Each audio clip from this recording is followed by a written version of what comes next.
चलिए अब कुछ और खबरों की ओर रुख करेंगे। मऊगंज से खबर है, जहां हनुमाना तहसील में किसान खाद की किल्लत से परेशान है। खाद वितरण केंद्र के बाहर सुबह से ही किसानों की लंबी लंबी लाइनें लग रही हैं, लेकिन फिर भी कई किसानों को खाद नहीं मिल पा रही। घंटों लाइनों में लगने के बाद किसानों को एक एक बोरी खाद मिल रहा है, साथ ही कई किसानों को खाद नहीं भी मिल पा रही। खाद की समस्या की जानकारी लगते ही मऊगंज से कांग्रेस के पूर्व विधायक सुखेंद्र सिंह बन्ना वितरण केंद्र पहुंचे और खाद की कालाबाजारी का आरोप लगाया।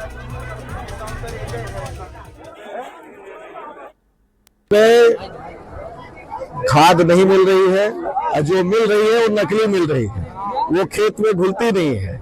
और यह 20 सालों की सरकार है, किसानों के साथ लगातार अत्याचार कर रही है।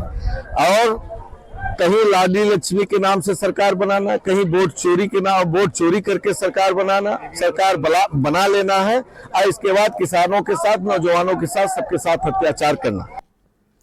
खाद की किल्लत और किसानों की शिकायत के बाद ग्वालियर के डबरा इलाके में एसडीएम ने 2 समितियों के गोदामों को सील कर दिया है। दरअसल खड़बई और सिमरिया ताल में एसडीएम के निर्देश पर सोसाइटियों पर खाद उपलब्ध कराया गया था, लेकिन सोसाइटी समिति प्रबंधक की ओर से किसानों को खाद उपलब्ध नहीं कराया गया, जिसके बाद कालाबाजारी के आरोप भी किसानों ने लगाए। एसडीएम दिव्यांशु चौधरी ने कृषि विस्तार अधिकारी को खाद गोदाम पर पहुंचकर जांच करने को कहा, जिसमें खाद वितरण संबंधी अनियमितता पाई गई और इसके बाद गोदाम को सील कर दिया गया।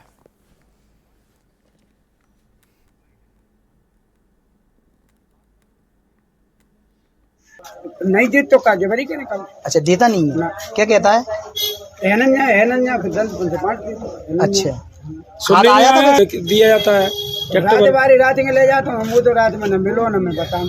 दिन में बढ़तो नहीं। अच्छा, अधिकारी तो कहते हैं दादा बराबर खाद वितरण हो रहा है। शाम तो करवाता, मैं पूछो कौन से बया को डबरा को मोड़ा बताती नहीं है कि खाद पूछो कौन सा अधिकारी करो नहीं दे तो का जबरी के निकल। अच्छा, देता नहीं है। क्या कहता है? फिर जल्द अच्छा, 4 बजे से 5 बजे, 6 बजे, 7 बजे, 8 बजे तक जैसे गाँव के निजी लोग हैं उनको बुला लेता है। जो गरीब आदमी कोई ज्यादा है तो बोलता है वो सवेरे आना, सवेरे मैं दे दूंगा तेरे को। और गांव के वो सवेरे आता है नहीं, मोबाइल लगाओ तो मोबाइल लगता नहीं है। गांव के वो मिल जाता है, कभी कभी दे देता है किसी को। तुमको दे दे तो 4 कट्टा, तू खुश हो गया, तू बच गया।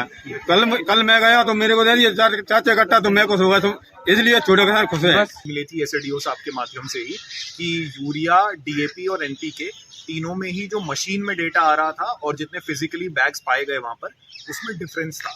तो इसलिए हम लोगों ने उस सोसाइटी को सील कर दिया है और मैंने आज ही उनको नोटिस भी जारी किया है समिति प्रबंधक को, एसेंशियल कमोडिटीज एक्ट में।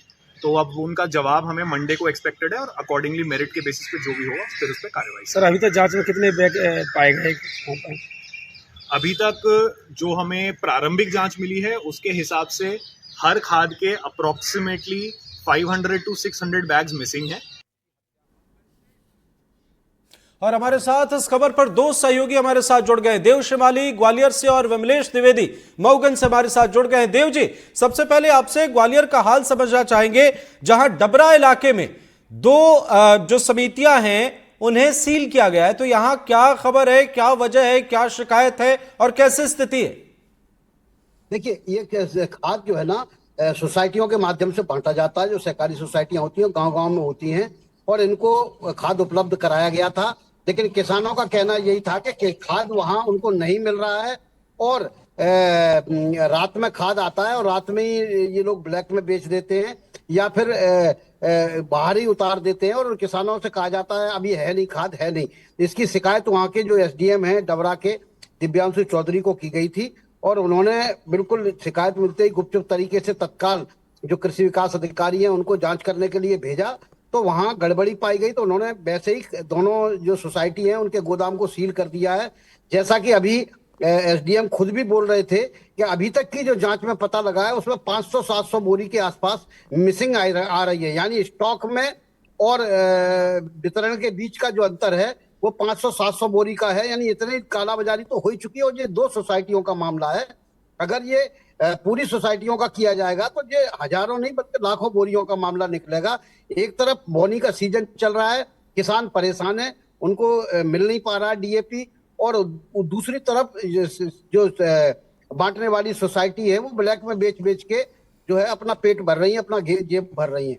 तो ये एक बड़ा गंभीर मामला है और एसडीएम को जैसे ही सूचना मिली उसने जो है उन्होंने एक तत्परता पूर्वक कार्रवाई की और तब ये मामला पकड़ा गया। अभी और भी सोसाइटियों की जांच होनी चाहिए ताकि पता चल सके कि कितना स्टॉक में है और कितना मिसिंग हो चुका है। बिल्कुल बिल्कुल सही आपने देव जी कहा कि अगर 2 जगह पर जांच में ऐसे खुलासे हुए हैं तो जाहिर है कि इस पर प्रशासन को संज्ञान लेना चाहिए। आते हैं आपके पास, मऊगंज का रुख करते हैं। विमलेश जुड़े हुए हमारे साथ। विमलेश, मऊगंज में किसी को 1 बोरी किसी को वो भी नहीं, और हनुमाना तहसील से खबर सामने आई जहां किसान परेशान है, क्या और स्थिति कैसी है वहां बताएं जरा। जी बिल्कुल, ये जो मऊगंज जिला है ये अभी 2 साल ही हुआ है। ये रीवा जिले से अलग होकर नवगठित मऊगंज जिला अस्तित्व में आया। क्योंकि जो खाद्य विभाग है वो पूरा रीवा जिले से ऑपरेट हो रहा है, तो कहीं ना कहीं जब भी प्रशासन को ऐसी डिमांड करनी पड़ती है तो उसे पहले प्रपोजल रीवा भेजा जाता है, जिस पर कहीं ना कहीं अगर के दूसरे नजरिए से देखें कि मऊगंज में जो किसान हैं वो आज भी खाद के लिए जद्दोजहद कर रहे हैं। जो किसानों की जो लंबी लंबी कतारें हैं, एक लाइन में महिलाएं तो दूसरे लाइन में पुरुष, तो स्थितियां खाद के लिए बड़ी गंभीर हैं। किसानों को खाद नहीं मिल रही है।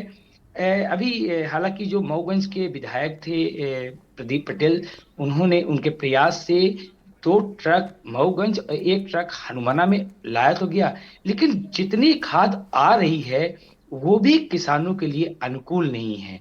तो कुल मिलाकर किसानों की संख्या बहुत ज्यादा है और जो खाद का जो स्टॉकेज है वो बहुत कम है, जिस वजह से किसानों को खाद नहीं मिल पा रही है।